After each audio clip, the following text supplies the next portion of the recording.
Cube Radio.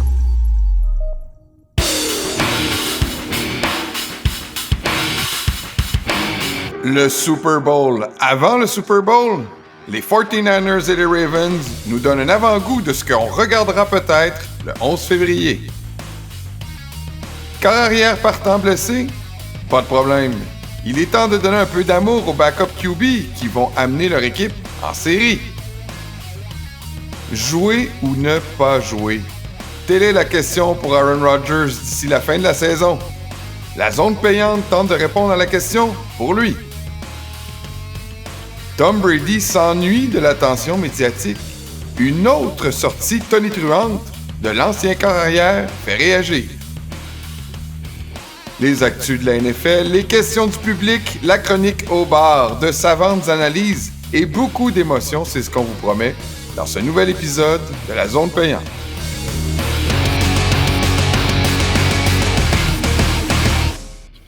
Bonjour à tous, je m'appelle Jean-Nicolas Gagné. C'est un plaisir de vous retrouver pour cet épisode de la Zone payante, le 20e épisode de cette 5e saison. Oh. Et je suis en compagnie de l'expert du Journal de Montréal et de Québec, Stéphane Cadarette. Salut Steph! Salut Jean-Nic, salut tout le monde. Comment ça va Jean-Nic? Merci, très bien toi-même. Je sais que ça roule. T'as passé un beau dimanche, c'est samedi. Maintenant, comme on est choyé, des matchs le samedi, des matchs le jeudi, des matchs le dimanche, des matchs le lundi. On va essayer de tout présenter ça pour vous cette semaine. On va avoir une émission chargée. Alors, allons-y tout de suite, si tu veux bien, Steph, avec les actus de la semaine. J'aimerais ça t'amener sur un sujet cette semaine, Steph. Les backup QB, les corps arrière suppléants. Il y en a beaucoup. Ça fait une couple de semaines là, qu'on parle un peu des blessures entourant les corps arrière. Ouais. Mais moi, ce que j'ai envie de te parler, c'est de la bonne performance des corps arrière suppléants. Est-ce que c'est l'année des backup QB dans la NFL? Absolument, Jean-Nic. Honnêtement, là, moi, je vois pas une autre année où il y a eu autant de bonnes performances des réservistes. Il y en a tout le temps. Il y en a tout le temps un ou deux qui sort puis qu'on se dit, ça va-tu vraiment durer? Puis finalement, soit ça se passe bien ou soit ça régresse. Mais cette année, c'est qu'il y en a plein un peu partout. Juste pour répondre, il y a peut-être des gens qui se posent la question là avant là, de passer directement à ce que tu abordais. Est-ce que c'est un record cette année? Là? Est-ce qu'on a déjà vu ça? C'est-tu tout le temps de même ou c'est une illusion cette année? C'est pas un record, c'est beaucoup. Je te dirais que là, écoute, on est à la fin de la semaine 15, début de la semaine 16. Il y a 18 équipes qui ont starté des corps arrière qui n'étaient pas leur partant à la semaine 1 là, de la saison. C'est quand même pas mal. Puis, on en est à 58 corps arrière qui ont été partants cette année, là, à gauche, à droite, dans les 32 clubs de la NFL. Là, la fameuse question, est-ce que c'est déjà arrivé? C'est un record? Ben non, l'année passée, pas plus tard que l'an passé, on oublie vite, hein, c'est ça qui est fou. 69 corps arrière différents l'an passé. Fait que, tu sais, c'est pas une année record, mais comme tu dis, puis moi, c'est ton point là, que je trouve le plus intéressant là-dedans, c'est une année où vraiment les corps arrière réservistes performent bien. Tu sais, juste te donner quelques exemples. Gardner Minshew fiche de 6-4, puis ça va particulièrement bien dernièrement avec les Colts. Jake Browning, tu sais, quand Joe Burrow est tombé, là, je me demande même si on l'a pas dit dans le show, mais la saison des Bengals, pour moi... On a enterré les Bengals à ce moment-là. Écoute, c'était terminé, là. Tu sais, vraiment, il y avait aucune chance. Jake Browning est 3-1 au moment où on se parle. Joe Flacco, le 20 novembre, il était sur son divan, il mangeait des chips, puis, tu sais, il était en train de se dire, ma carrière, ça a quand même bien été, j'ai un Super Bowl, c'est terminé, mais je termine ça en paix. Tout à coup, les Browns l'appellent, il redevient le partant de façon inattendue. 2 victoires, 1 défaite, puis les 2 dernières games, il y a au-dessus de 300 verges. C'est quand même pas banal. Tu sais, les Browns, justement, ils en sont à 4 corps arrière, puis 3 des 4 ont une fiche gagnante. T'sais, écoute, à quel point leur saison aurait pu aller dans le trou si c'était pas des miracles à cette position-là. Je comprends que les Browns, c'est une équipe avant tout qui vit puis qui meurt par sa défense, là. Mais écoute, ça te prend un corps arrière fonctionnel pour gagner quelques matchs. Parle-en aux Jets qui sont pas capables. Ah oui, ils ont eu besoin de Joe Flacco encore en fin de semaine, là, les Browns. Ben oui, tout à fait. Un autre 300 verges, comme je disais. Puis, tu sais, c'est pas les seuls. Regarde, les Giants, là, oui, leur saison est à peu près finie. Mais Tommy DeVito leur a donné un certain espoir pendant quelques semaines. Il a gagné 3 matchs en ligne. Même Josh Dobbs avec les Vikings, bon, là, il est de retour au banc depuis la semaine passée. Mais quand même, écoute, il a été leur gagner 3 gros matchs, Josh Dobbs. Si c'était pas de lui, est-ce qu'on pourrait dire qu'ils sont encore en vie pour les séries? Je pense pas. Fait qu'on vient de faire un bel inventaire, là, tu sais, c'est quand même une brochette. On peut faire un clin d'œil aussi à Drew Lock, là, qui est allé gagner un match très important lundi. Oui, tu fais bien de le mentionner. Puis Drew Lock, c'était un autre, ça, qu'on avait fait un peu une croix dessus. Il a même pas été capable son entrevue d'après-match? C'était vraiment... il était vraiment touchant, le gars, là, tu sais, ça paraît qu'il était émotif par rapport à la performance qu'il avait donnée, puis il a dit une phrase, à un moment donné, il a dit, tu sais, t'es sur le banc pendant tellement de matchs à regarder tes coéquipiers jouer, puis t'es content pour eux, mais tu te poses toujours la question, est-ce que je peux encore faire ça? Est-ce que je suis encore capable d'être un carrière dans la NFL puis de gagner un match? Là, il a eu sa réponse lundi. Ben écoute, Drew Lock, là, tu sais, je veux dire, c'était quoi les chances? Qui mettait les Seahawks gagnants de ce match-là? Pas grand monde. Puis, quand ils ont nommé Geno Smith l'an passé comme partant au début de l'année, c'est comme si on se disait, ben, Drew Lock, c'est signe que sa carrière, tu sais, ça vaut rien. Puis peut-être qu'il sera jamais partant ailleurs. Peut-être qu'il n'y aura pas un autre shot dans la NFL. Mais écoute, il aura vécu son petit moment de gloire un lundi soir. C'est les Seahawks sont encore en vie. On les comptait à peu près pour morts la semaine passée. Chapeau, vraiment, là, les backup QB, c'est votre année, messieurs. Ouh, OK, hey. Un qui c'est pas son année, puis j'ai regardé un peu, tu sais. Non, mais je vais t'amener sur un deuxième sujet, tu sais où je m'en vais. Ouais. Brandon Staley. Ben oui, tu sais que c'est pas un de mes favoris, là. Ça fait un bout de temps que je plaide pour qu'il laisse la place à quelqu'un d'autre. Mais là, tu sais, quand on part, on est toujours épargné, là. Je regardais un peu, tu sais, ses performances. C'est sûr là, qu'il a pas réussi à aller tirer le meilleur de Justin Herbert, mais c'est quand même ça va être le 3e entraîneur de Justin Herbert, là. Ouais. On commence à se demander si c'est la faute des coachs ou c'est de la faute du corps arrière. Ben, je pense pas que c'est la faute du corps arrière. Il a quand même fait beaucoup, mais c'est sûr que Herbert, il va falloir qu'il passe un niveau de plus. Je t'en parlais à un moment donné, beaucoup plus tôt cette année, là, mais il y a beaucoup de matchs très serrés dans sa carrière qu'il est pas capable d'aller chercher. Ça, c'est une chose, mais si tu demandes aujourd'hui, tu fais un sondage dans la NFL, voulez-vous le poste d'entraîneur-chef des Chargers? Moi, je suis convaincu qu'à cause de Justin Herbert, ça reste une situation hyper attractive, là. Écoute, je peux me tromper, mais j'ai l'impression que ça reste que le monde veut aller coacher là. Puis, il y a quelque chose, par contre, là, qui a vraiment coulé Brandon Staley beaucoup plus que Justin Herbert.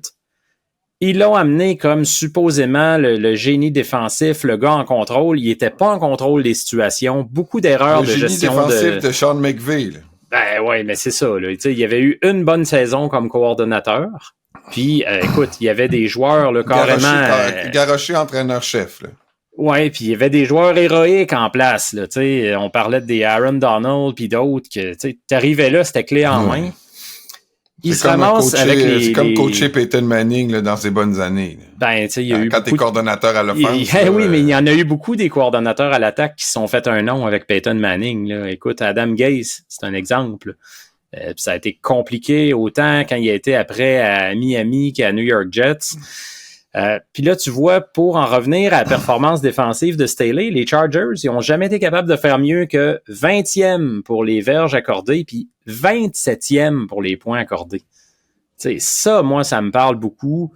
Je me dis que le gars est embauché pour quelque chose qu'il n'a pas été capable de gérer. En frais de gestionnaire de match, ça a été terrible aussi. Là. T'sais, ça, tu peux pas mettre la faute sur Herbert. Des situations de 4e essai très mal gérées, trop souvent agressifs.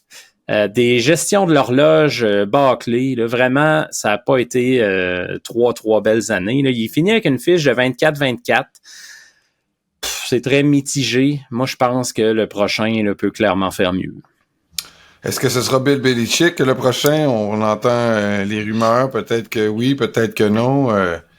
Il y a d'autres entraîneurs là, qui risquent de finir leur Black Monday au bureau de chômage. Là. Et on peut penser à Ron Rivera. Est-ce que tu crois ça pour Robert Saleh qui est en train de perdre son vestiaire avec les Jets? Robert Saleh, il semble encore, je lisais aujourd'hui un autre article qui disait que Aaron Rodgers pousse très très fort pour lui. Puis je pense qu'on sait qu'Aaron Rodgers est rendu pas mal le boss là-bas. Ça aide. Un chum, c'est un chum. Mais il y a d'autres places. Tu mentionnais Ron Rivera, c'est clair que lui est en danger. Il faut pas oublier qu'il y a déjà 3 coachs dehors. Là. Oui, il y a Staley, mais il y avait déjà Josh McDaniels avec les Raiders. Puis, voyons, les Panthers, qui a une ouverture aussi. Frank Reich, c'est ça. Puis, tu vas avoir là, quand même des équipes. Tu sais, je commence même à me demander si Mike Tomlin n'est pas en danger. Moi, quand je vois ces receveurs bloqués comme ils bloquent en ce moment, là. Ouais, c'est sûr que George Pickens n'a pas donné un très bel exemple. Ouais, puis la semaine d'avant, c'était Deontay Johnson, n'oublie pas, là. Ça fait une couple de fois qu'on voit des efforts très lamentables du côté des Steelers, très, très, très discutables. Des gars qui se pointent du doigt, qui se remettent en question. On flush le coordonnateur offensif. Tu sais, on voit qu'on cherche beaucoup de coupables à bas. Il y a du drama, là, comme j'ai rarement vu à Pittsburgh. C'est une organisation habituellement très tranquille. On vogue dans la tranquillité. Je te dis pas que c'est la fin du monde. Non, là, mais... Ils ont toujours eu des receveurs un peu flamboyants. Là. Antonio Brown, Wallace, mais il a été. Ouais, mais tu regardes Antonio Brown, compare les premières années de sa carrière, à quel point il a été bien géré à Pittsburgh. C'est vrai. Jusqu'à la fin, là, puis là, ça a explosé complètement avec les Raiders, avec les Bucks, avec les Pats. Il était plus gérable. Mais je me pose la question. Je te dis pas que c'est sûr que les Steelers prennent une autre direction, mais je commence à me poser des questions. Puis après ça, écoute, tu regardes à gauche, à droite, est-ce qu'un gars comme Matt Eberflus est safe avec les Bears? Tu sais, si on décide d'y aller complètement dans une autre direction, force-toi pas trop. Là. Si jamais il est là l'année prochaine, commence à te concentrer là-dessus. Je fais l'effort d'essayer de le prononcer son nom. Tu sais, Arthur Smith avec les Falcons, hein? Ça commence à mal aller, les autres, là. Hey, le nombre de 4e essais, le 3e essai est long qui a couru, un moment donné. Il veut pas gagner, là. C'est ce qui est arrivé. Mais au moins ça, il est arrivé à cet objectif-là. Perdre 9-7 contre les Panthers. On fait une pause, Steph. Et on va se reparler de tout ça après la pause parce qu'on passe tous les matchs en revue pour la semaine 16 de la NFL. Bougez pas.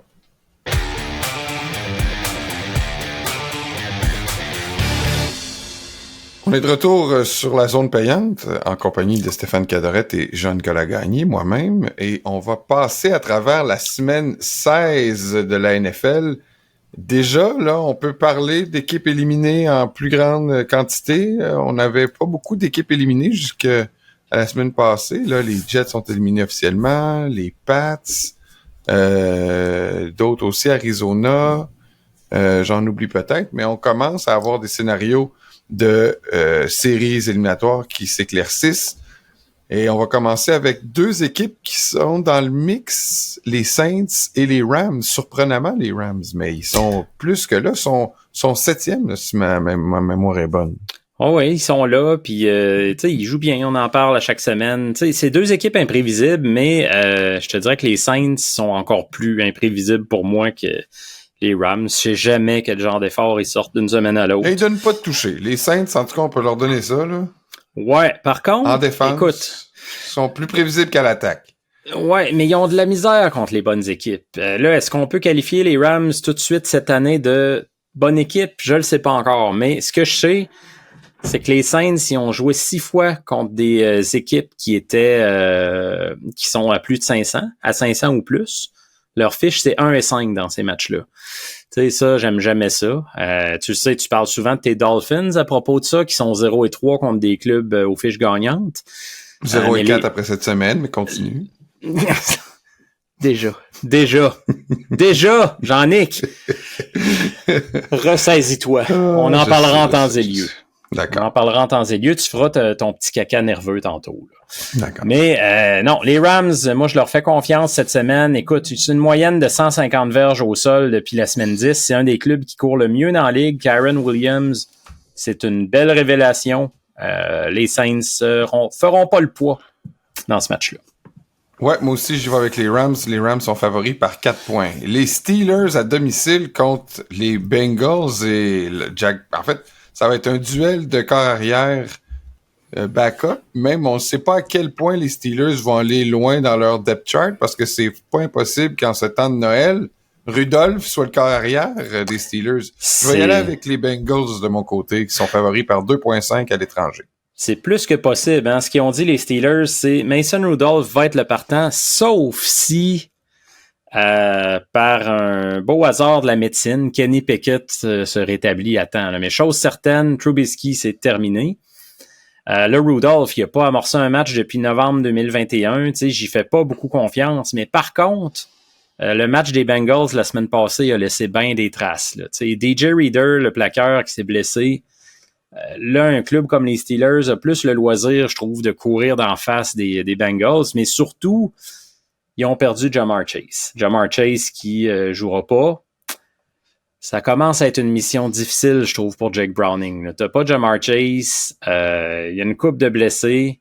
Moi, je prends le guess. Chaque fois qu'on dit que les Steelers sont morts, ils sortent un lapin de leur chapeau. Pourquoi pas cette semaine? T'sais. Steelers. Ils ont des Steelers de ton côté. OK, rapidement, les Bills contre les Chargers. Les Bills sont favoris par 13,5. Moi, je vais prendre les Bills, évidemment. Ouais, je prends les Bills, puis ça devrait aller aussi pour le spread. J'aime ce que j'ai vu des Bills la semaine passée, là, de savoir qu'une équipe peut courir beaucoup. Dans leur cas, là, c'était pas évident. Les 266 verges au sol qui ont gagné, c'était du jamais vu dans l'ère Sean McDermott. Fait que ça, c'est bien. Mais les Cowboys, ils pensaient quoi, là? Moi, j'ai pas compris, là. Ils faisaient un temps affreux. Ouais. Ils ont commencé à courir tôt dans le match. Ils se sont jamais ajustés. Mais il y a des fois que je me pose la question à quoi ils pensaient, là. Tu sais, les Cowboys, ça fait une couple d'années qu'ils ont un problème de personnel au milieu de la ligne défensive, là. Tu sais, ils ont repêché Mazi Smith en première ronde. Jusqu'à maintenant, ben c'est mitigé. Là, tu sais, je veux dire, c'est un jeune. Il est pas mauvais, mais c'est pas non plus une révélation. C'est pas extraordinaire.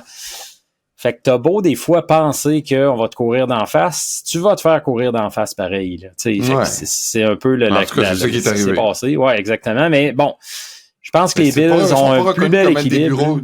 Ils sont pas reconnus, les Bills, pour être un rouleau compresseur non plus. Là, c'est non, mais plus moi, je trouve oui, mais il est temps qu'il utilise plus James Cook. Là. Je pense qu'il a fait ses preuves. Quand on lui donne le ballon, généralement, il performe bien. C'est un gars qui a des bons moves.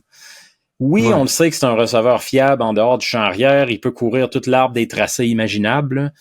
Mais je pense qu'on doit lui donner plus le ballon. Puis là, ça a été la preuve. J'ai bien aimé, moi, que Josh Allen dise après le match, je me sens comme un élève qui a remis un travail d'équipe, qui a à peu près rien fait dedans, puis qui obtient la note A. Là. J'ai trouvé que c'était génial comme quote.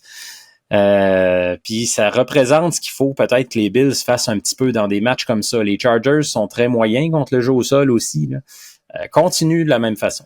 Les Bills qui affrontent les Chargers, les Pats dans les 2 prochains matchs. Donc, 10 victoires est à leur portée avant leur match final contre les Dolphins pour déterminer qui gagnera la division. Ils n'ont pas le droit de perdre ça. Les Colts sont favoris seulement par 2 points. Ils voyagent jusqu'à Atlanta contre les Falcons. Les Falcons qui sont en train de nous démontrer qu'ils sont mêlés comme un jeu de cartes, particulièrement là, en attaque. Ouais, en attaque. Et là, écoute, ils ramènent Taylor Heinicke, c'est confirmé. C'est la 3e fois là, qu'ils valent entre les deux. Tu sais, Heinicke, t'as ramené Ridder, tu ramènes Heinicke. Moi, je dis toujours ça dans ce temps-là. Écoute, là, c'est comme un goaler au hockey. Quand tu penses que t'as 2 corps arrière égaux, c'est que t'en as pas vraiment un. Tu peux pas faire autrement que le voir comme ça. L'attaque produit pas, la défense, joue quand même bien, là. J'ai pas grand chose à dire contre la défense, mais l'attaque, ça se cherche, ça a pas de bon sens. Les Colts, au contraire, c'est une attaque qui marque pas mal de points. Jonathan Taylor, un cas à surveiller, le porteur de ballon, là, il pourrait revenir au jeu. Aussi, non? Ouais, c'est ça. Fait que tu sais, c'est 2 cas à surveiller là. Au moment où on se parle, c'est dur à dire, là, malheureusement. C'est peut-être pour ça que la cote est pas trop élevée. Là. C'est ça, ça reste à surveiller. Mais tu sais, la cote est pas trop élevée aussi. Regarde les Falcons. Je pense qu'ils sont rendus à 10 matchs cette année qui ont été décidés par une possession. Fait que tu sais, il faut pas s'étonner que la cote soit pas élevée, mais je vais quand même favoriser les Colts. OK, moi aussi, les Colts, je vais y aller avec eux, même s'ils voyagent à Atlanta. Green Bay, une équipe avec des hauts et des bas cette année, seulement favori par 4 points. Imagine, ils s'en vont en Caroline affronter les Panthers. Ils n'ont pas convaincu grand monde, même si Jordan Love a eu 3, 4, un bon stretch de match. Je vais prendre les Packers, mais c'est bien parce qu'on sait ce qu'on peut attendre de la Caroline. Et puis, écoute, moi, ce que j'ai hâte de voir, c'est niaiseux, là, mais as-tu vu comment il n'y avait pas de monde la semaine passée en Caroline? Oui, mais là, il faisait dégueulasse. Okay. Je comprends, là, mais écoute, il y avait combien, là? Il était à peu près 8000 dans le stade, je pense. Ouais, non, c'est pas beaucoup. Bon c'est sûr qu'au 3e essai, là, il y avait pas besoin d'un hard count, là. Non, ça c'est clair. Pas besoin de jouer de façon silencieuse puis rien, là.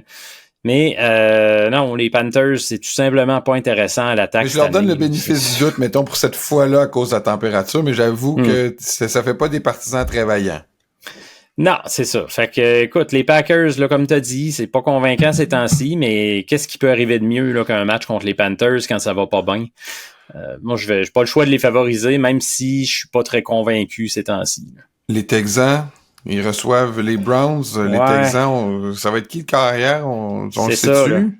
Non, pour l'instant, ils sont favoris quand même par 2,5 dans l'incertitude. Là. Peut-être que les preneurs au livre savent des choses qu'on sait pas, Jean-Nic, mais écoute, moi, si c'est Case Keenum, bon, on l'a oublié, lui, dans nos backups, justement, en début d'émission, ça n'est un homme, ça, qui a quand même fait ce qu'il y avait à faire la semaine passée. C'était pas extraordinaire, là, mais 200... C'est des matchs importants, puis il gagne. Il l'a gagné. C'est ça, tu peux pas les perdre, puis là, par contre la défense des Browns... Écoute, ça, c'est un cas de clause astérisque journal. Est-ce qu'on va s'entendre là-dessus? Est-ce qu'on fait une trêve de paix? Vas-y. Si CJ Stroud joue, je prends les Texans. Si CJ Stroud joue pas, je prends les Browns. Je vais faire la même chose. Tu prends pas les Bruns de toute façon? Non.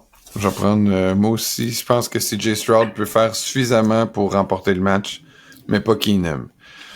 Les Vikings, par exemple, qui peut en faire suffisamment pour les Vikings pour battre les Lions à la fin de semaine?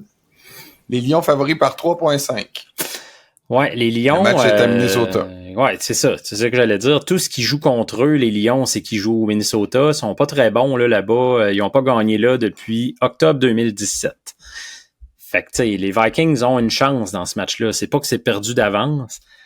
Mais j'ai vraiment pas aimé ce que j'ai vu de Nick Mullins la semaine passée. Là, il y en a qui vont regarder le total de verges, dire qu'il y avait 2 passes de toucher, mais il était très dangereux. Il y a eu 2 interceptions. Il y en a un autre qui a été annulé par un offside ou je me rappelle plus quelle pénalité. Puis il y a beaucoup de lancers, je trouvais, qui étaient des aventures. Là, puis là, ben écoute, tu peux pas revenir à Josh Dobbs. Mettre Jaron Hall à ce stade-ci de la saison, qui est un corps arrière recru, je suis pas sûr non plus. Fait que je pense que les Vikings sont un peu coincés avec Nick Mullins. Puis la défense des Vikings, ben, continue de jouer bien, mais il y a quelque chose qui se passe. C'est probablement la jeunesse qui explique ça en partie, mais 3 des 4 derniers matchs, les Vikings ont donné ce qui est devenu le toucher victorieux dans les 2 dernières minutes. Fait que, tu sais, la défense tient, puis à la fin, paf, ça casse. C'est souvent un signe là, d'une défense inexpérimentée. Brian Flores fait ce qu'il peut avec cette gang-là. On s'attendait pas à autant cette année. Moi, je leur lève mon chapeau, mais je pense pas que ça va être assez pour battre les Lions. Je le dis à regret. La semaine passée, j'ai fait pareil. Ma tête a parlé, pas mon cœur. Mais écoute, c'est le chapeau qu'il faut que je porte dans les prédictions. Ben, moi, je vais prendre la clause journal. Je pense que si Kirk Cousins joue, les Vikings gagnent. Eh boy! Sinon, c'est les Lions qui gagnent. Tu viens de me faire mal au cœur parce que la clause Kirk Cousins, là, eh boy, que ça serait pas la même saison au Minnesota. On aurait surpris du monde, je pense, cette année. Je sais. C'est malheureux. Je voulais te déchirer un peu le cœur. Maintenant, les Jets, là, à l'heure où on se parle, là, Aaron Rodgers devrait être activé. Mais est-ce qu'il va jouer un match? Il reste 3 matchs. Non. Ben, je vais te poser 2 questions.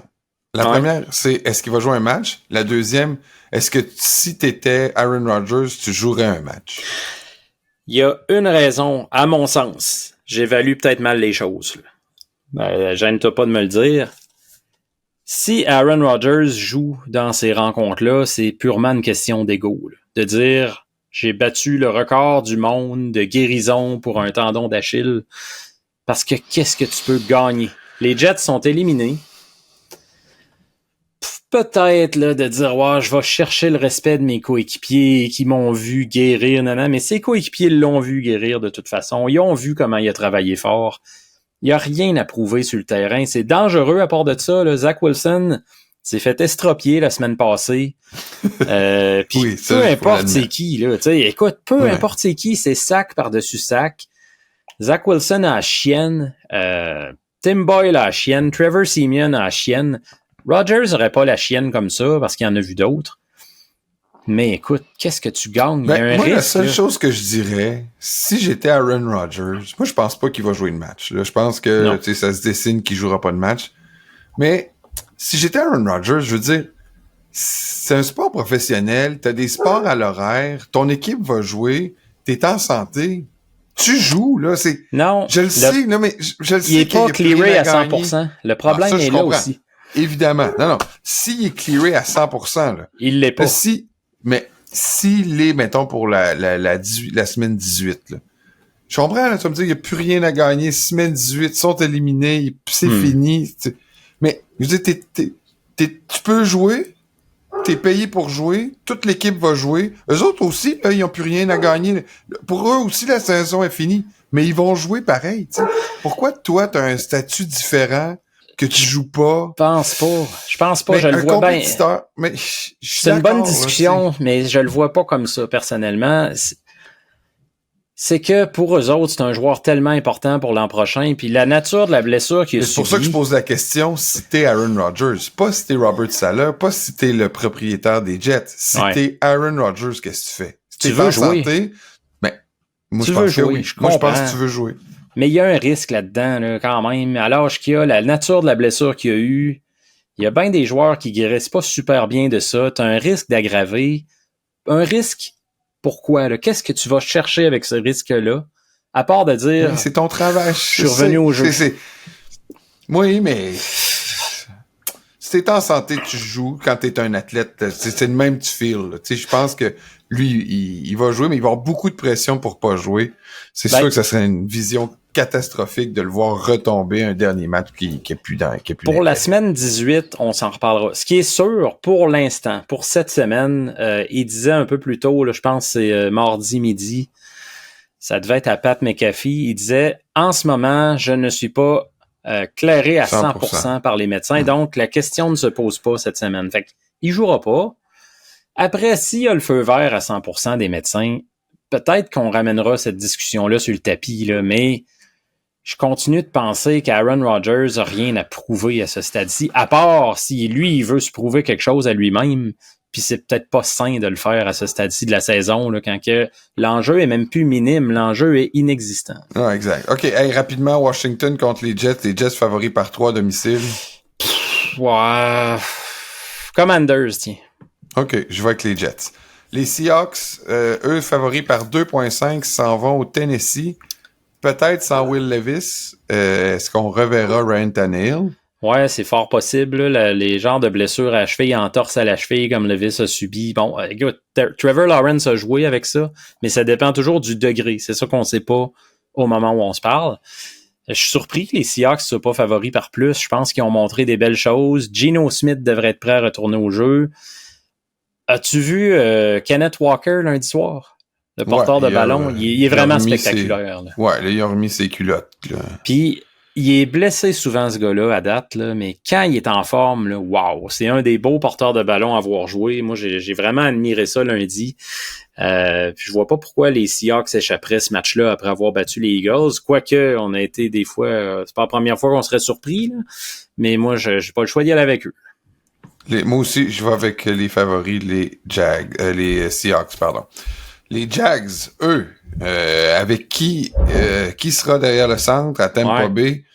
De plus en plus, là, on fait des petits appels du pied pour que Baker Mayfield ait la reconnaissance qui lui est due à Tampa Bay. Ça serait un beau statement là, de mettre son équipe en meilleure position encore pour remporter les séries, pour faire une place dans les séries.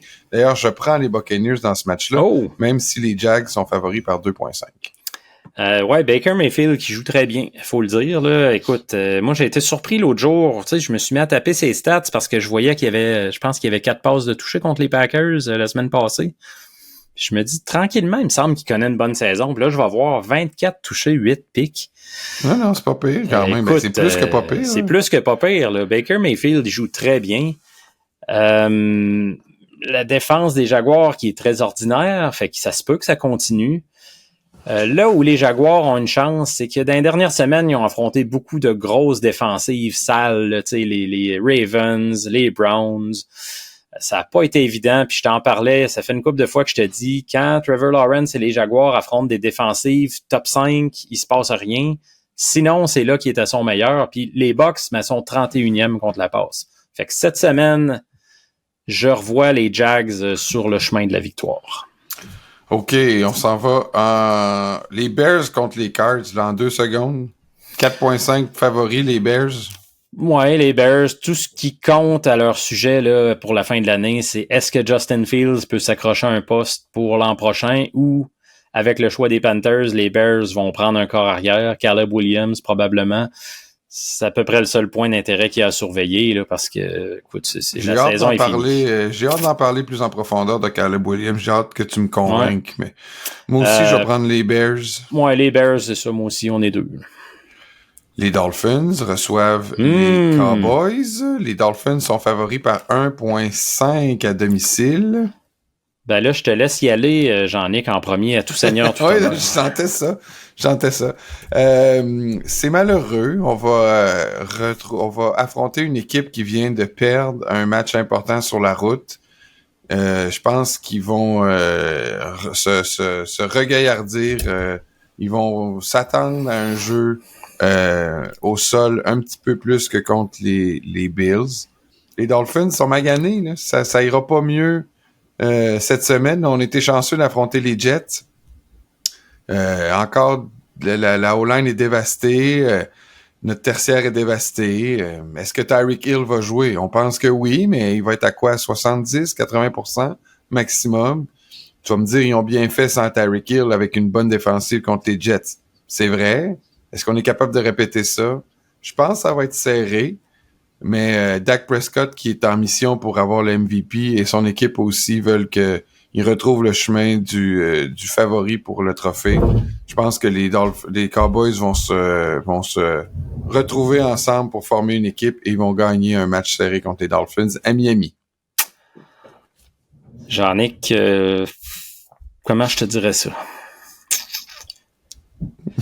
J'aimerais ça là, te ramener. Puis tu sais comment que j'ai travaillé fort avec toi cette année. C'est vrai. Mais là, je comprends que tu es en train de rallier le côté sombre de la force. C'est bien ça. C'est les Cowboys qui vont gagner ce match-là, t'as raison. Je sais.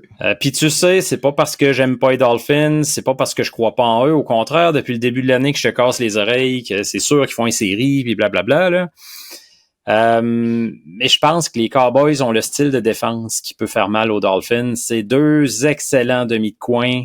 Micah Parsons qui va s'amuser contre cette ligne à l'attaque-là. Je sais que les Cowboys jouent mal sur la route, une fiche de 3-4. Puis tu sais, tu parles des Dolphins qui sont pas bons contre les clubs gagnants. Là. Les Cowboys sont 1-3 contre les clubs gagnants. Fait que ça va être serré. Mais c'est ça. Pour les raisons là, de défense que je t'ai données, ben écoute, je suis pas capable de te remonter le moral cette fois-là. Va falloir que tu le fasses. Au contraire, là, ça me regaillardit de savoir là, que tu en fais rallier le côté négatif. Je me fais accuser d'être négatif. C'est vrai, là, mais c'est que tu es un partisan. Toi, t'es l'expert, moi, je suis un fan irrationnel. Fait que j'ai le droit. Ça m'empêche pas d'être un fan, mais... Je sais. Mais t'es un expert. C'est pas mon cas. J'ai rarement vu dans ma vie quelqu'un chialer autant après quelque chose qui prétend être son équipe. Je suis sûr qu'à quelque part, t'es haï. Il y a quelque chose, là. Tu dis pas tout. Il y a quelque chose. Écoute, quand t'auras pas gagné un match éliminatoire depuis 23 ans, tu m'en reparleras. Mais j'ai eu ma part de moments très crève-cœur avec les Vikings. Hein. Je pourrais te faire la nomenclature. 23 ans. J'ai pas de Super Bowl.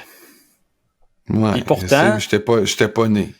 Bon, là, il y en a, les fans des Vikings vont dire que je suis pas plus positif, je les ai mis perdants dans les 2 dernières semaines, mais généralement, j'essaie de voir les choses du bon côté. La dernière fois que les Dolphins ont remporté un match éliminatoire, il y avait des tours jumelles à New York. Okay, ça te donne une idée. Ouais. Les Broncos reçoivent les Pats. Les Broncos sont favoris par 5.5. On peut-y aller rapidement? Celle-là, on prend les deux, les Broncos, ou t'as une surprise dans ta main? Ouais, j'y vais avec les Broncos. Écoute, on sait jamais comment ils sortent d'une semaine à l'autre, mais je me dis, même s'ils sortent mal, ils peuvent pas sortir plus mal que les Pats. Kansas City reçoit les Raiders. Ça aussi, ça risque de pas être un match intéressant, surtout qu'il y a une équipe éliminée. Les Chiefs c'est intéressant de voir comment ils vont se replacer en vue d'un grand parcours en éliminatoire. Ils sont favoris par 10 points. Je prends les Chiefs. Ben moi aussi, ce que je surveille dans ce match-là, c'est à quel point l'attaque peut se réveiller. Parce que Mahomes contre les Raiders, 11 départs, 10 victoires, 1 défaite, 29 touchés, 3 interceptions seulement, puis 303 verges en moyenne. Autrement dit, les Raiders sont le punching bag de Patrick Mahomes. C'est le genre de match où tu veux voir l'attaque vraiment rebondir du côté des Chiefs. Je sais qu'on les a malmenés au bar la semaine passée. Je sais pas qui est ton client au bar, tu m'arrêteras, mais on peut-tu se dire que Tony, là, ça devrait être benché, là, ça, là? Tony, c'est parce qu'il est rendu dangereux pour les Chiefs, là. C'est pas juste qu'il fait des erreurs, il est dangereux. Ça fait 2 passes qui échappent cette année qui finissent en interception. Là, il est aligné offside, il annule le plus beau jeu offensif de l'année dans la NFL. Il est très, très dangereux pour l'attaque des Chiefs. C'est plus drôle. Mais, est-ce qu'ils ont le luxe de le bencher? Vas-y. Est-ce qu'ils ont le luxe de le bencher? Ouais. Il n'y a plus de receveurs là-bas, à part Rashee Rice, qui connaît une très bonne première saison. Là. Ça fait dur. Les Eagles, eux, 10.5 favoris contre les Giants à domicile. Tu vois-tu une surprise là? Non, pas de surprise. Là, ça semble s'estomper un peu. Tommy DeVito, puis défensivement, les Giants sont pas capables d'arrêter le jeu au sol. Jalen Hurts, qui est quand même pas égal à lui-même là, ces temps-ci, je serais pas surpris que les Eagles se retournent vers beaucoup de jeux au sol avec DeAndre Swift pour aller gagner ce match-là assez aisément. 49ers favoris par 5 points. Moi aussi, je prends les Eagles par ailleurs. Les Eagles devraient continuer ils devraient pas finir avec 7 défaites consécutives. Les Niners reçoivent les Ravens dans ce qui pourrait bien être le Super Bowl du 11 février. Est-ce que ce match-là va être joué comme un Super Bowl ou les deux équipes vont essayer de se ménager en vue d'un duel prochain? Écoute, comme tu dis, là, ça serait la logique. C'est très, très logique. Là. Je comprends qu'il faut pas s'énerver en décembre, mais dans l'américaine, les Ravens semblent quand même au-dessus de la mêlée. Les Niners, clairement, dans la nationale. Puis, ils sont en feu. Là, ce que j'ai hâte de voir, c'est qu'ils sont sur une séquence de 6 victoires, 34,5 points en moyenne dans ces 6 victoires-là. Mais les Ravens, ils donnent 16 points par match. Fait que, tu sais, c'est force contre force. L'attaque au sol des Ravens, qui est vraiment leur atout, là, 163 verges par match. Mais là, ils ont perdu Keaton Mitchell, le porteur de ballon. Puis je trouvais que du champ arrière, c'était pas mal celui qui amenait la vitesse. Là, tu sais, je te dis pas qu'ils n'ont pas d'autres porteurs de ballon, mais il y en a pas un qui est menaçant là, côté vitesse, tu sais, sur le périmètre. Perte, ouais, ça peut faire mal. Puis il faut pas oublier une chose, même si Mitchell avait été là, les Niners, est-ce qu'il y a une facette où on peut dire ouais, ça c'est une vraie déficience chez les Niners? Je suis pas sûr. Tu regardes contre le jeu au sol, ils sont 3e, sont des meilleurs aussi contre la passe.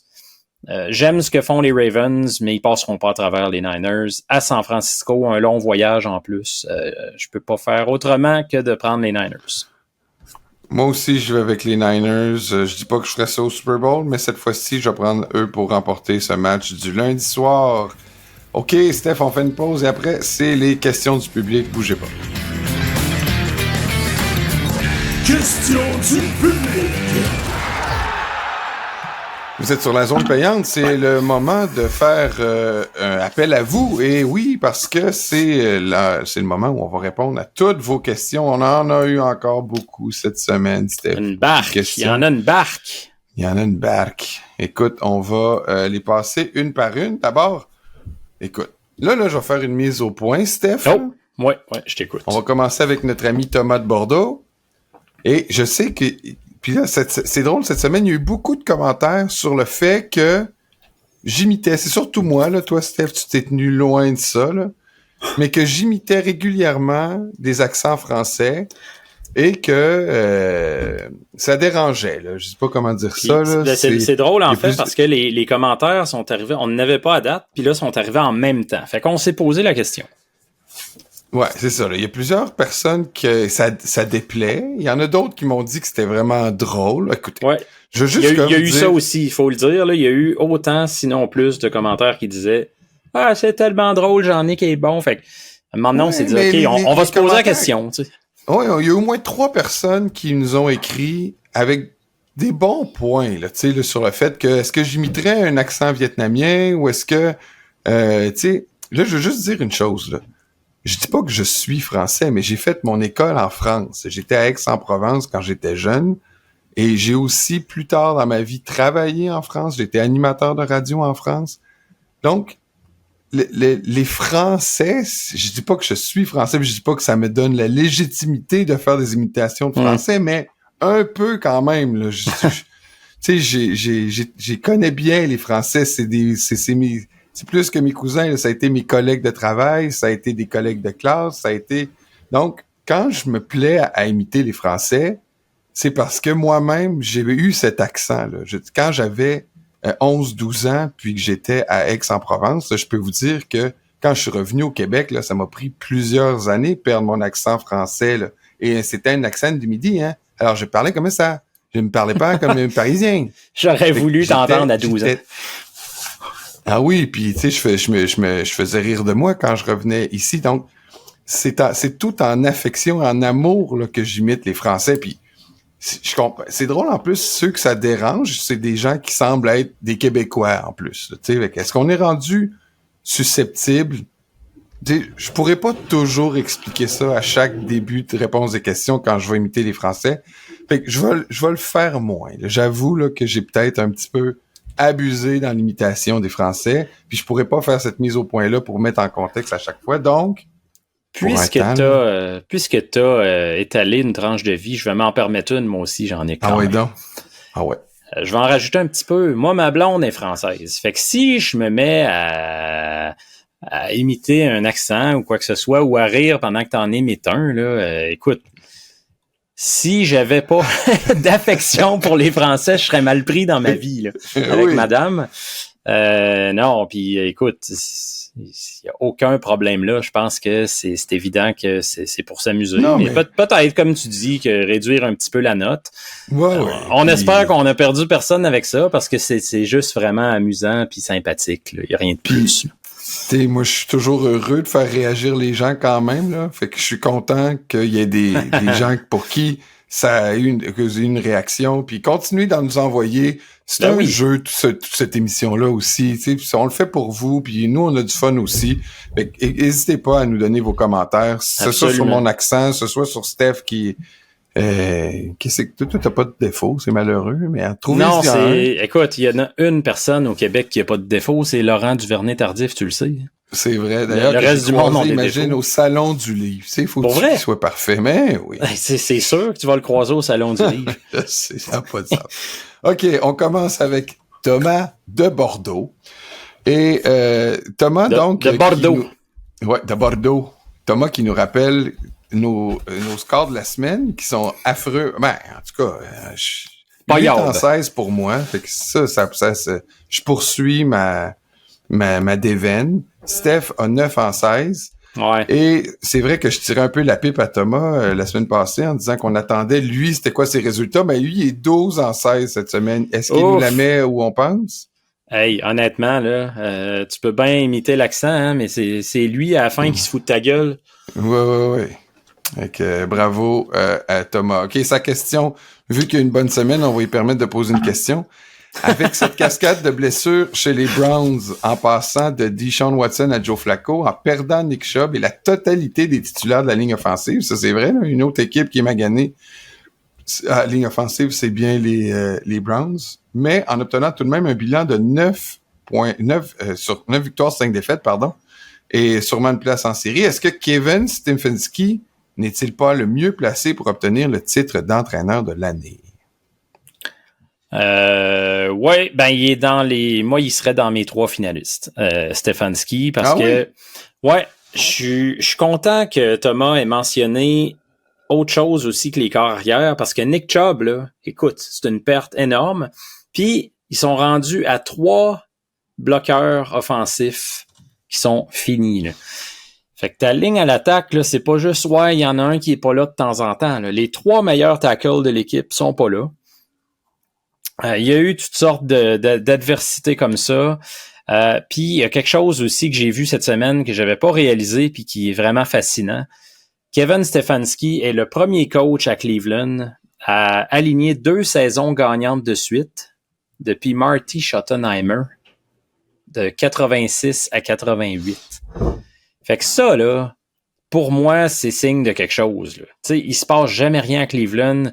Sont toujours victimes de tous les malheurs sur la terre. Lui, il arrive là, il réussit à aligner 2 saisons gagnantes de suite, malgré tous les gars qui sont tombés cette année. Ben, chapeau Stefanski, c'est sûr, moi, qui est dans mes 3 candidats au final. Moi, je vois DeMarco Ryan, ouais. Je vois Dan Campbell, puis je vois quand même Kyle Shanahan. Fait que je pense pas qu'il se fait une place dans mes 3. On va voir la fin de la saison, là. S'il gagne ses 3 derniers matchs, on verra, là. On en reparlera à la fin. On a une autre question aussi sur les coachs, mais ça sera l'occasion d'y revenir. Ouais, on a pas mal de questions. On va essayer de les enfiler. Salut les gars, je vous écoute religieusement toutes les semaines. Continuez votre bon travail. Question de Samuel. Où est la limite pour un corner à ne pas franchir pour ne pas avoir de flag? J'ai l'impression qu'ils ne peuvent plus rien faire. Soit ils laissent le wide receiver attraper pour plaquer ensuite, ou s'ils tentent quelque chose, c'est un foulard automatique.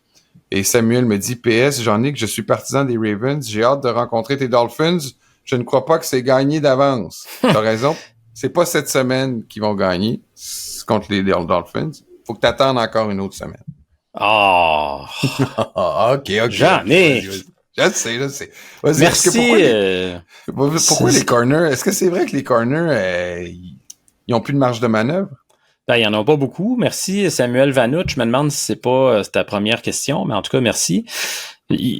Écoute, est-ce qu'ils ont plus de marge de manœuvre? Il y en a pas beaucoup, mais c'est comme ça depuis quand même plusieurs saisons. Il n'y a rien de nouveau cette année. Je pense pas qu'il y ait une emphase particulière sur les interférences de la part des arbitres, là. Pas que je sache. En tout cas, j'ai pas vu de chiffres passer à cet effet-là qui ont été nécessairement frappants. Mais tu sais, ils savent là qu'en gros, tu peux pas agripper le chandail, tu peux pas retenir un bras, tu peux pas t'interposer devant une passe si tu t'es pas retourné d'abord. C'est pas mal les mêmes règles générales. Est-ce qu'il y en a plus cette année? Ça serait à vérifier, mais moi, je pense que partout où il y a des calls d'arbitre qui impliquent un jugement humain, il va y avoir de l'erreur humaine. Je suis pas prêt à dire que cette année en particulier, ils ont plus de marge de manœuvre, qu'ils peuvent plus rien faire. Puis je le vois pas comme ça. Désolé Samuel, mais je pense pas là, qu'il y a quoi que ce soit de particulier cette année. Jean pose la question. Pensez-vous que les Bills vont remporter le championnat de la division Est de l'AFC? Ben là, on ne demandera pas à Jean-Nic. Là. Je pense que la réponse est claire. Moi, je te dirais que c'est encore, oui, vraiment dans le domaine du possible. En tout cas, la réponse est claire, mais elle va se jouer au dernier match. Ben oui, parce qu'il y a une question de calendrier aussi, Jean, là-dessus. Tu regardes les Bills à ce stade-ci, puis j'insiste sur à ce stade-ci parce que ils l'ont mauditement pas eu facile, leur calendrier, les Bills. Ça a été tough en maudit. Mais là où ils sont rendus, il y a un petit peu de souffle là, qu'ils peuvent reprendre. Puis c'est là qu'il y a un danger de se laisser aller, par exemple. Là. Mais ils affrontent les Chargers et les Pats. T'sais, c'est quand même un beau cadeau là, en théorie à ce stade-ci, alors que les Dolphins sont pognés contre les Cowboys et les Ravens. Fait qu'on peut facilement imaginer un scénario où on arrive à la semaine 18, que si les Bills battent les Dolphins, ben c'est bonsoir, merci, on gagne le championnat de division là, à cause du calendrier du moment. Carl nous pose la question, le retour de Pacheco pleinement fonctionnel cette semaine, est-ce que c'est possible?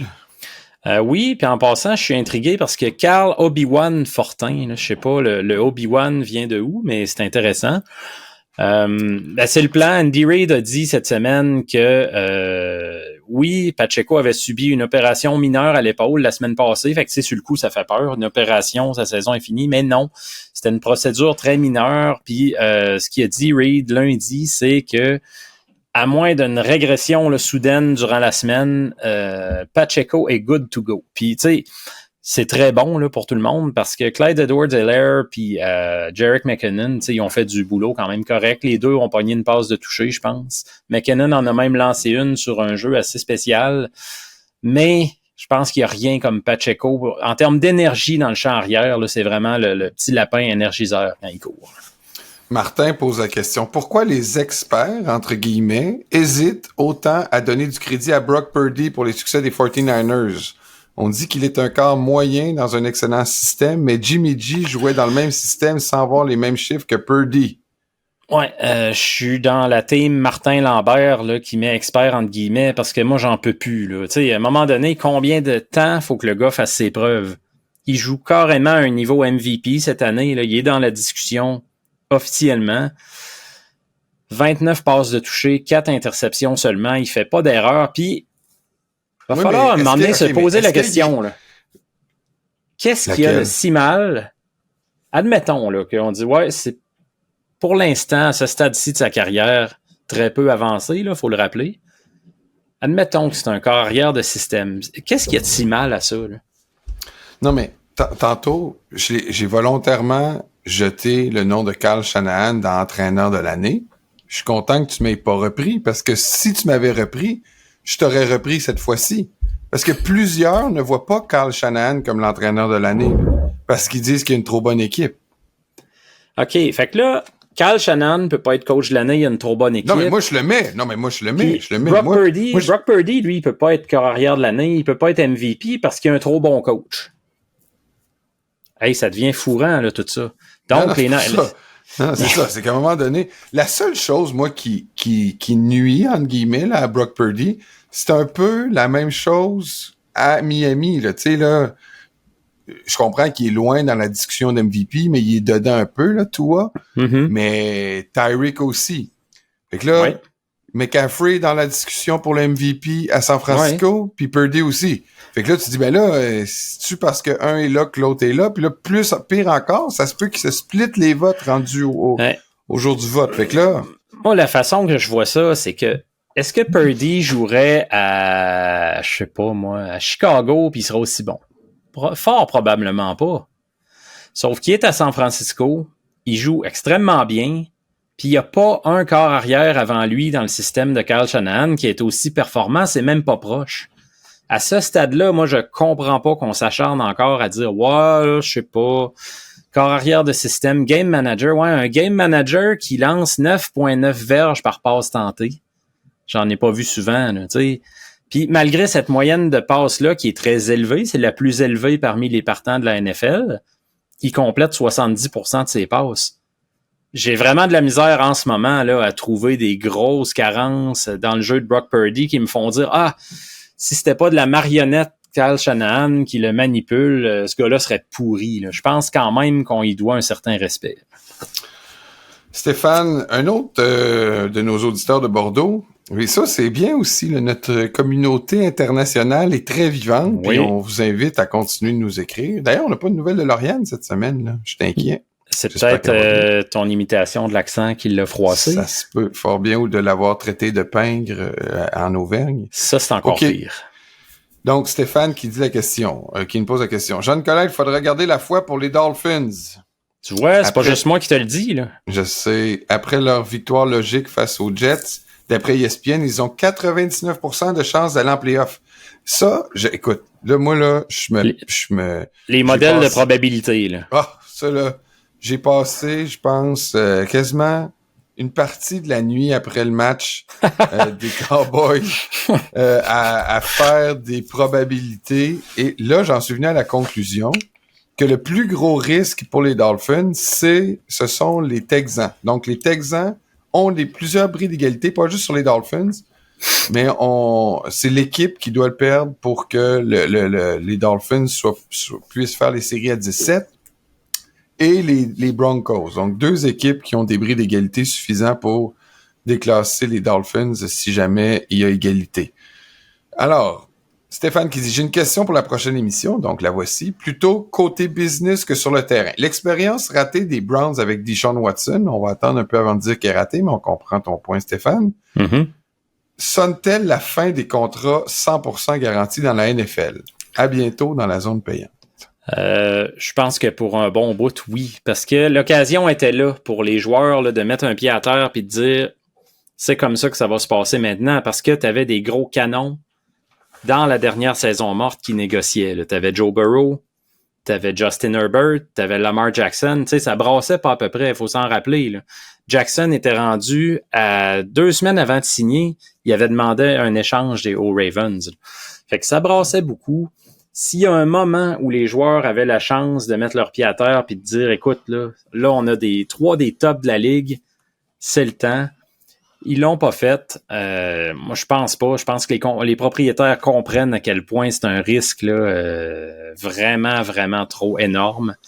Puis la fenêtre pour ça est passée. En tout cas, je pense pour un petit moment. Luc nous pose la question suivante. J'ai une question à propos de la présentation des joueurs à la télévision. Lors du match de dimanche soir, le 10 décembre dernier, entre Eagles et Cowboys, pourquoi Devontae Smith et Jalen Hurts ont dit lors de leur présentation qu'ils étaient diplômés de leur high school respectif plutôt que l'université de Alabama ou Oklahoma? Est-ce que c'est parce qu'ils ne sont pas diplômés? Merci Luc Benoît pour la question. Non, c'est pas une question de diplôme, c'est que souvent un joueur, ça va s'être mal terminé, admettons, avec son université. Il y a eu de la bisbille un peu, des petites chicanes ici et là. Ou des fois, c'est tout simplement, moi, ce que j'avais vu des fois, il y a certains joueurs qui estiment qu'ils ont eu leur meilleure période de leur vie au secondaire puis qui préfèrent se rattacher à cette époque-là. C'est toutes sortes de raisons comme ça, là, mais c'est pas rattaché à un diplôme. Il y en a aussi qui sont des clowns, puis ça fait 14 Monday Night qu'ils font, puis ils finissent par dire c'est quoi leur elementary school, puis exactement. Ils n'ont aucune obligation dans ces affaires-là. OK, on poursuit avec le sujet de la NCAA, parce que Fabrice nous pose une question un peu là-dessus. Il dit « J'ai 3 questions pour vous qui comparent la NFL à la NCAA. 1. Est-il plus impressionnant pour un joueur de gagner un Heisman ou un MVP? » Es-tu capable de répondre ça en 2 mots, Steph? Pour moi, tu sais, écoute, Heisman, c'est le joueur le plus utile au college, puis MVP, joueur le plus utile dans la NFL. C'est l'équivalent. Quand même que tu dirais, ouais, mais MVP, c'est plus gros, c'est la NFL. Non, parce qu'à un moment où le joueur gagne le Heisman au niveau universitaire, il peut pas faire autrement qu'être très impressionné par ce trophée-là. Fait que pour moi, ça s'équivaut. Ah ouais, moi c'est MVP NFL quand même. Sport professionnel avant le sport amateur, mais j'entends ce que tu me dis. Est-il plus impressionnant pour un coach d'avoir du succès dans la NFL ou dans la NCAA? Là, par contre, moi, j'irais avec la NFL, clairement, parce que c'est rien pour dénigrer les coachs de la NCAA, mais on en a vu plusieurs qui sont passés dans la NFL qui ne l'avaient pas pantoute. 2, c'est que tu gères des gros égos, des gros salaires, t'as pas les mêmes facilités de recrutement, tu sais, c'est pas juste je m'en vais voir le jeune, j'essaie de le convaincre. Faut que tu repêches, faut que tu prennes les bonnes décisions, pour tes dépenses sur le marché des agents libres. Je pense qu'il y a beaucoup plus de critères qui rentrent en ligne de compte que simplement le coaching et le recrutement. Pour ça, je dirais NFL. 3e question, Fabrice, t'es chanceux, c'était ton jour de chance, on t'en accorde pas mal, mais est-il plus prestigieux pour une équipe de gagner un National Championship ou un Super Bowl? Moi, je dirais le Super Bowl, quand même, là. C'est quand même le championnat professionnel. Ce qui est impressionnant du National Championship, c'est que en tout cas, là, ça va changer l'an prochain avec 12 équipes en série. Mais depuis quelques années déjà, là, c'est 4 équipes en série. Tu n'as vraiment pas grand chance au college de faire les séries. Tu peux avoir une fiche parfaite, on l'a vu cette année avec Florida State, puis pas faire les séries à cause de toutes sortes de facteurs là, autres. Fait que ça, c'est impressionnant, mais ça reste qu'un Super Bowl, pour moi, c'est le pinacle du sport. OK, Luc Mamro et notre ami PL Roussovski qui s'inquiètent tous les deux des Eagles. Est-ce que tu es inquiet pour Hurts et les Eagles, Steph? Ben, je suis inquiet au sens où je vois pas en ce moment là qui apporterait quoi que ce soit comme changement, comme amélioration. Je vois mal comment ils peuvent battre les Niners dans la conférence. Maintenant, est-ce que je suis inquiet? Je pense qu'ils sont encore, dans mon esprit, là, les numéros 2 dans la nationale, mais c'est sûr qu'il y a des choses à changer. Jalen Hurts, quand même, beaucoup plus. Il y a le double d'interceptions par rapport à l'an passé, 12 au lieu de 6. Fait que beaucoup plus d'erreurs, là, c'est sûr que c'est inquiétant à ce niveau-là. Steve qui pose une question qui m'intéresse. Sa première question, c'est est-ce que c'est juste le QB en attaque et le capitaine en défensive qui ont le droit à une communication radio?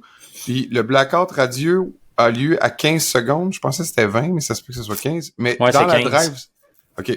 Ouais, répondons à la première question. Est-ce que le QB en attaque et le capitaine en défensive sont les seuls à avoir la radio dans leur casque? Ouais, c'est les deux qui communiquent avec les coachs. QB, puis la vaste majorité du temps, c'est un linebacker, là, un inside linebacker, là, souvent qui est le général.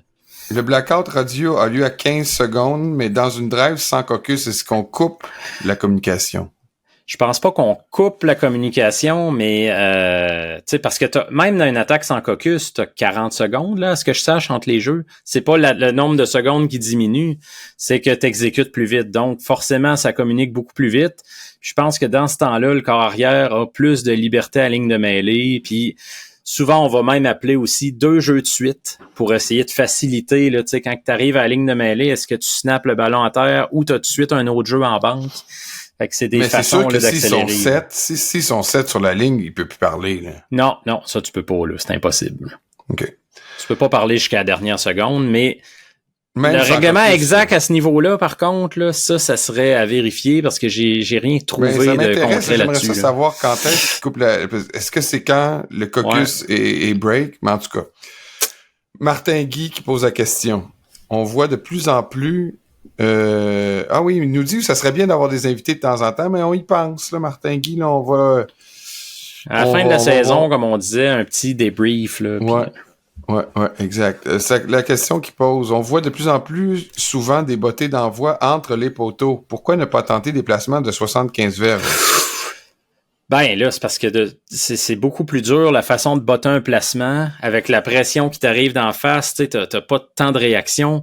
Il faut que tu bottes vite, il faut que tu bottes précisément dans un laps de temps très, très court par rapport aux bottées d'envoi où tu n'as personne dans ta face puis tu peux y aller là, pas mal plus librement. Là. Je pense pas que tu peux dire demain matin, vu qu'on a fait un botté d'envoi de 80 verges, ben on est capable sur un placement. Là. C'est le même depuis la nuit des temps.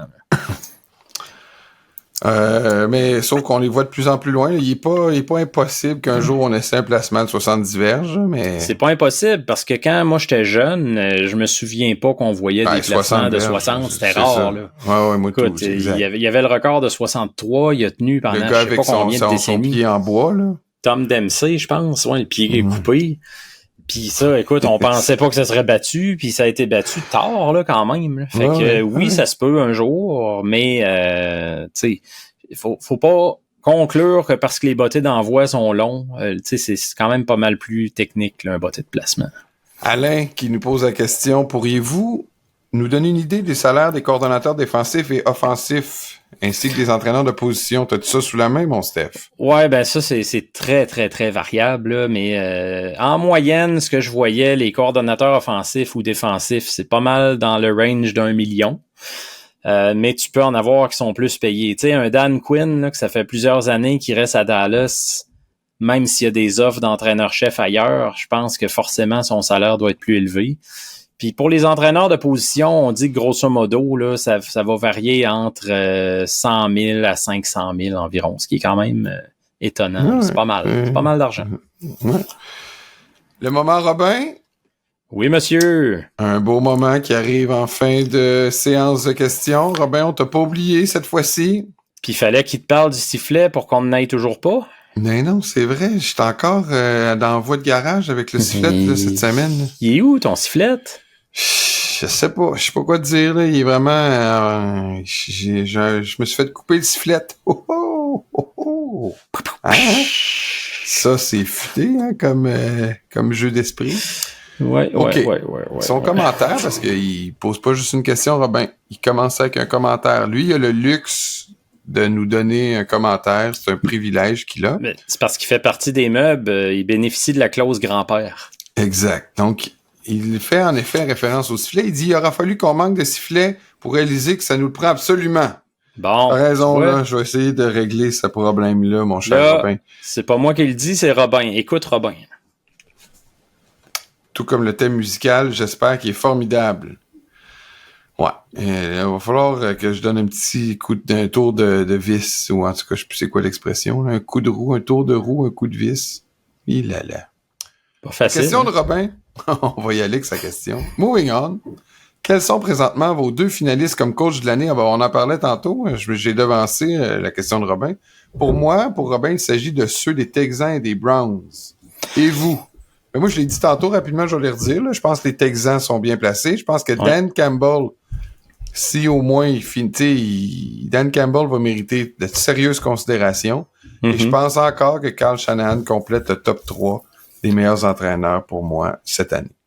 Ben, moi, j'ai Texans et Browns comme Robin. Pour les raisons que j'expliquais tantôt, les Browns, puis les Texans, écoute, DeMeco Ryans, là. Qui attendait les Texans à la porte des séries? Écoute, soyons honnêtes, personne. Il va falloir qu'il le fasse pour qu'il soit considéré. Ouais, ben, il va être considéré, mais pour gagner le titre, je pense qu'il faut qu'il le fasse. Ouais, mais il va être considéré. Les Browns, ben, ils vont probablement faire les séries, à moins qu'ils s'écrasent d'ici la fin, là. Dans les autres candidats, c'est sûr que Dan Campbell, t'as pas le choix. Les Lions, ça fait, écoute, combien d'années qu'ils n'ont pas été aussi performants. Puis j'ajouterais, moi, Shane Steichen avec les Colts. Très bonne première saison, là. Écoute, c'est un autre club, ça, qu'on se disait, cette année, ils reconstruisent, il se passera pas grand-chose. Là, leur carrière recrue qui marchait très bien au début de l'année se blesse. Jonathan Taylor rate les 4 premiers matchs. Ensuite, il revient, il se blesse. Beaucoup d'adversité aussi. Puis ça fonctionne très, très bien pour les Colts, là. Très, très bonne première année. Fait que c'est pas mal mes 4, mais puisque Robin nous dit 2 finalistes, je vais y aller comme lui avec Texans et Browns pour l'instant. Ah, toi puis Robin, je te dis que vous avez une communauté de pensée. Ça marche. Je vais vous laisser ensemble et on va faire une pause. Et après la pause, c'est le moment d'aller au bar.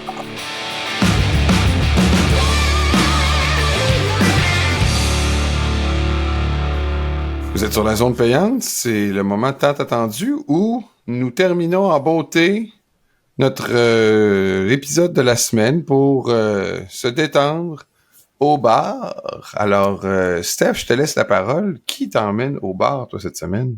Ah non, vas-y, Jean-Nic, là. Ah oui? Come on. Ben oui. Ah oui, mais t'es bien mystérieux, toi, avec ton bar cette semaine. Ah normalement, je me le dis. Non, il n'y a pas de mystère. Je te pose des petites questions. OK.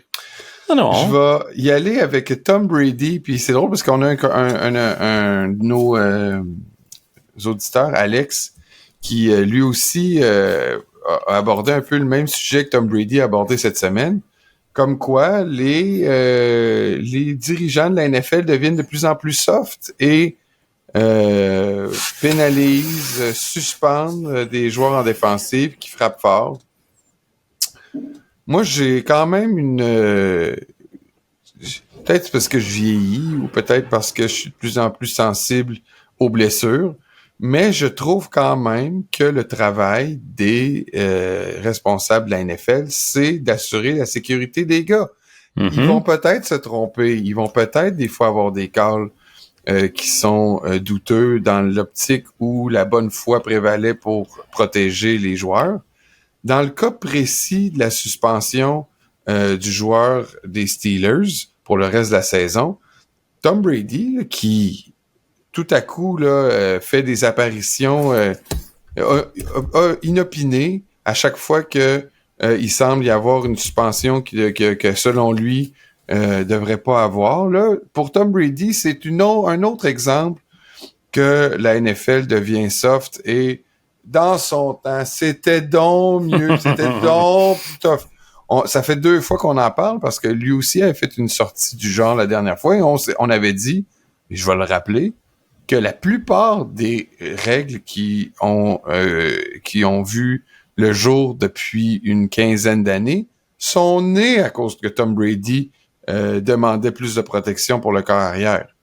Et là, c'est encore drôle j'avoue que là, de blâmer la Ligue parce qu'un safety a frappé un joueur à la tête, après Tom Brady dit que c'était la faute du corps arrière. Ça, c'est l'autre aspect de la déclaration de Tom Brady qui est un peu questionnable. C'est qu'il reproche au corps arrière de mettre les joueurs en danger quand ils prennent le ballon. Comment tu peux... Ouais. Je comprends ce qu'il veut dire. Tu sais, à un moment donné, il y a une place où il faut que tu envoies le ballon pour pas que ton gars se fasse tuer. Mais je m'excuse, là, mais c'est pas facile. Il y en a, c'est arrivé souvent que Tom Brady a envoyé des ballons puis que comment il s'appelait, Wes Welker ou Julian Edelman, ouais. Tu sais, se sont fait torcher là, parce qu'il a envoyé le ballon en circulation. Tu sais, on peut pas blâmer le corps arrière parce qu'il y a un safety qui a voulu têter ton wide receiver, là. Tu sais, j'entends ce qu'il dit, mais dans ce cas-là, je pense qu'il a pas pris un bon exemple. En tout cas, ça montre une chose, c'est que Tom Brady a hâte d'aller dans son rôle de commentateur à Fox, qui clairement en manque d'attention, là, quand c'est pas une pub sur les expos ou c'était bon, ça! Ouais, ou une photo avec ses enfants. Et là, il commente sur ce qui se passe dans la ligue qui a quitté l'an passé. Fait que moi, j'en déduis que Tom a besoin d'attention.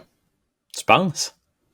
Et c'est pourquoi je vais lui offrir un cocktail Attention. Le cocktail Attention. Okay. Peut-être qu'il y en a qui vont dire que c'est un cocktail qui appelle à la prudence.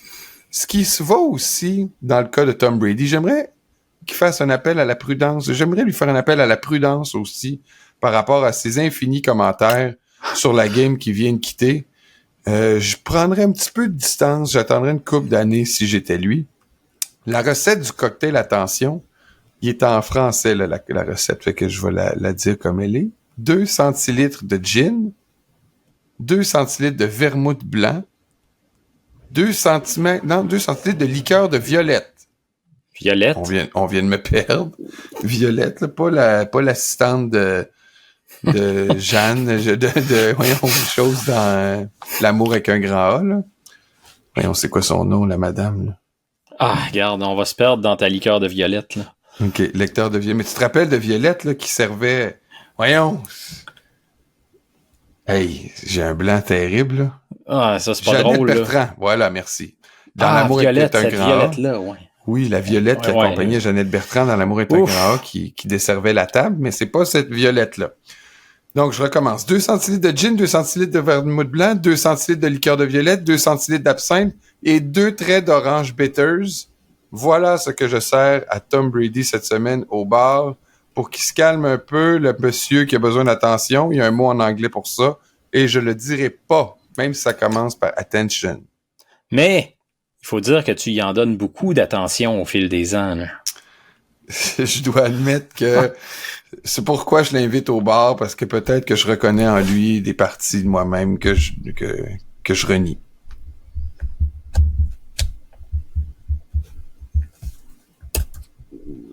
Est-ce que tu m'étonnes et tu me dis quel est ton invité au bar? Ben oui, mon invité, en fait, moi, c'est... Tu sais, des fois, il faut inviter aussi des chic types qui n'ont pas fait grand-chose, mais tu sais, qu'il faut à un moment donné leur taper ses doigts. Mon invité au bar cette semaine, c'est quelqu'un qui est beaucoup trop négatif. Beaucoup, beaucoup, beaucoup trop, là. C'est comme une maladie. Jean-Nicolas Gagné est mon invité au bar. Je le savais que tu avais une surprise puis que tu étais trop mystérieux. Je te connais, Stéphane Cadorette. Cette saison, là. Oui. Il y a eu des fois, c'est correct. Les Dolphins vont perdre cette semaine, oui. Mais là, tes amis perdants contre les Giants puis les Jets cette année. Là. Tu peux pas faire ça, là. Tu peux pas. Ouais. Tu ne peux pas. La semaine passée, écoute, là, ils gagnent leur match 30-0, sans Tyreek Hill, avec tous les blessés que t'avais nommés en pleurant ta vie, là. C'était sûr qu'il allait battre les Jets. C'était sûr, il y a juste toi qui le savais pas, Jean-Nic. Là.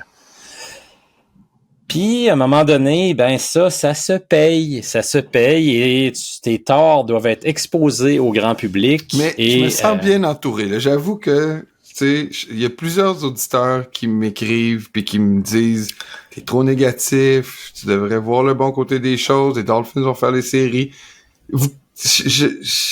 J'avoue que je me sens épaulé, là. Je sens, par contre, que s'ils font pas les séries par un étrange tour du destin, tu vas m'envoyer au bord, puis ce sera justifié. Mais, pour l'instant, je te garde une place bien chaude avec un pessimiste requiem, monsieur. Le requiem du pessimiste. Ça te tente? Ah ouais, donc? Ben, écoute, on va commencer... Ben oui, pas mal, parce qu'il n'y a pas bien d'autre chose que de l'alcool dans ce qu'il nomme, à part du jus de lime. Ouais, il y a 1,5 de liqueur de Cynar. Connais-tu ça? On va aller magasiner ça ensemble, ça me dit rien. Ouais, on va s'aider. 1 once de gin, 1 once de vermouth sec, 1 once de jus de lime fraîchement pressé. Il paraît que c'est important que ce soit fraîchement pressé. 1 demi-once de sirop de sucre et des traits d'orange bitter, tout comme le drink que tu servais à Tom Brady. Tu sais, en plus, je trouvais que ça concordait.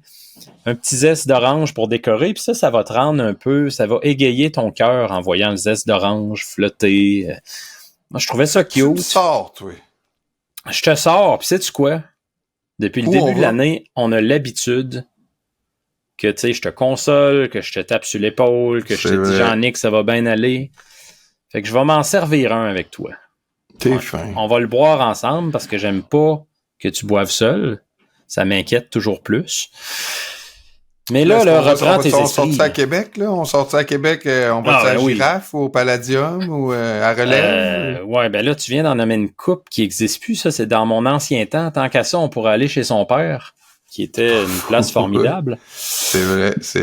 On va aller aux Trois-Pierrots. On peut aller à Montréal. On peut aller... Non, on va rester à Québec. Non, c'est moi qui te sors, là. C'est moi qui te sors. Okay. Québec, c'est bon. Bien, ça. Ouais. C'est bon, OK. Fait que bonne visite au bar, Jean-Nic. Profites-en, puis reviens-nous là en 2024. Je sais qu'on a un autre show la semaine prochaine qui est pas encore en 2024, là, mais reviens-nous là, plus serein et positif et confiant en tes Dolphins. Là. Faut que le drink te fasse voir les choses plus clairement. Let's go. OK, merci Steph. Merci à vous d'avoir été là. Je me sens tellement bien entouré. Là. Je vous aime. À la semaine prochaine. Bye.